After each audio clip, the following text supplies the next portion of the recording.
Hello everyone. तो आप सभी का स्वागत है सत्य सही काउंसलिंग में। तो आज हम बात करेंगे कक्षा 12वीं के अर्धवार्षिक परीक्षा पेपर 2025-26 की। तो जो पेपर है लेखा शास्त्र यानी अकाउंट्स का पेपर है। तो ये पेपर मैंने सुना आज का बहुत टफ था, उम्मीद करती हूँ। और तो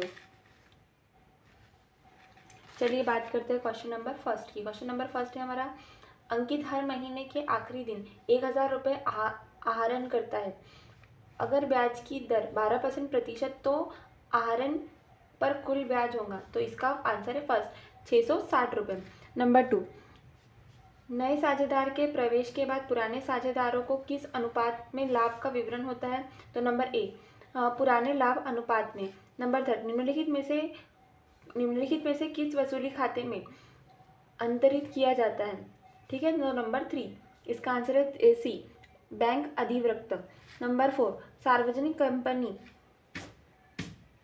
नंबर 4, सार्वजनिक कंपनी द्वारा अंशों के विक्रय हेतु जारी किए जाने वाले प्रलेख है। तो इसका आंसर है ऑप्शन डी, प्रविवरण। ठीक है। नंबर ऑप्शन डी, प्रविवरण। नंबर 5, कौन सा खाता विवरण कंपनी द्वारा वर्ष अर्जित लाभ या हानि प्रदर्शित करता है। तो इसका आंसर है ऑप्शन सी, लाभ हानि खाता। नंबर 6, आर्थिक चिट्ठे का प्रारूप कंपनी अधिनियम की किस सूची में वर्णित है। तो इसका आंसर ऑप्शन बी, अनुसूचित थर्ड। इसका आंसर है ऑप्शन बी, अनुसूचित 3। चलिए अब हम बात करते हैं प्रश्न 2 की। तो नंबर 1 है, साझेदारी के लिए खालिस्तान का विभाजन अनिवार्य नहीं है, तो लाभ का विभाजन। नंबर 2, पूर्ण मूल्यांकन खाता के लाभ हानि से खालिस्तान साझेदार का कोई संबंध नहीं है। तो माफ़ करिएगा, मुझे इसका आंसर पता नहीं था इसलिए मैंने नहीं लिखा। अगर आपको पता है तो आप कमेंट में ज़रूर बताइए। नंबर 3, सेवानिवृत्ति साझेदारी की पूंजी को नकद में न चुकाकर उसे खालिस्तान खाते में बदल सकते हैं, तो रोकड़ खाते में बदल सकते हैं। नंबर 4, कंपनी के समापन पर पूंजी सबसे पहले खालिस्तान अंशधारियों को लौटा दी जाती है, तो किसे, पूर्व अंशधारियों को लौटा दी जाती है। नंबर 5, वह पत्र जो लिए गए ऋण के बदले में कंपनी के सार्वमुद्रा के अधीन जारी किया जाता है खालिस्तान कहलाता है, तो ऋण पत्र कहलाते हैं। नंबर 6, कंपनी अधिनियम 2013 के अंतर्गत चिट्ठे की मदों को खालिस्तान वर्गों में बांटा गया है, तो 2 वर्गों में बांटा गया है। अब हम बात करते हैं प्रश्न नंबर 3 की, सत्य असत्य। नंबर फर्स्ट, परिवर्तनशील पूंजी पद्धति में साझेदारों के चालू खाते बनाए जाते हैं, तो ये सत्य है। नंबर 2, पूर्ण मूल्यांकन खाता समाप्ति के विक्रय पर बनाया जाता है, तो ये असत्य है। नंबर 3, साझेदारी अनुपात में परिवर्तन होने पर भी फर्म का पुनर्गठन माना जाता है, ये भी सत्य है। नंबर 4, पूर्ण मूल्यांकन खाते में दायित्वों की वृद्धि डेबिट पक्ष में लिखी जाती है, ये सत्य है।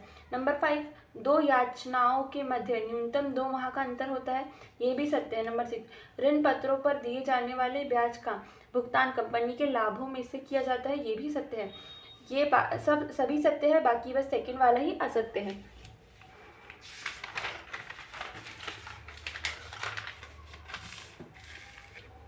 अब हम बात करते हैं जोड़ियों की। नंबर 4, क्वेश्चन नंबर 4, सही जोड़ी बनाइए। तो सबसे पहले हमें क्या देखना, सबसे पहले है साझेदारी व्यवसाय का संगठनात्मक रूप, तो इसका आंसर है फर्म। इसका आंसर है हमारा फर्म। नंबर 2, कार्यशील साझेदारी का आंसर है हमारा नंबर एफ। ठीक है, 2 का एफ, व्यवसाय के प्रबंधन में भाग लेता है। नंबर 3, निद्रित साझेदारी का आंसर है हमारा ए। ठीक है, ए, शेयर की अंकित मूल्य से अधिक प्राप्त राशि।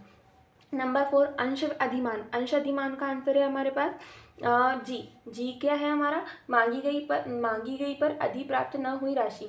ठीक है, मांगी गई पर अधिप्राप्त न हुई राशि, ये ऐसा है। ठीक है, फिर ये बकाया मांग नंबर 5 का आंसर है हमारा अंशधारियों से याचना से पहले प्राप्त राशि। ठीक है, तो इसका आंसर है ई।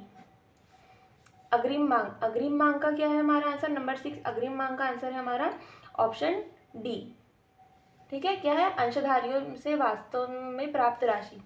नंबर 7, चुकता पूंजी का आंसर है हमारा सी, व्यवसाय के प्रबंधन में भाग नहीं लेता है।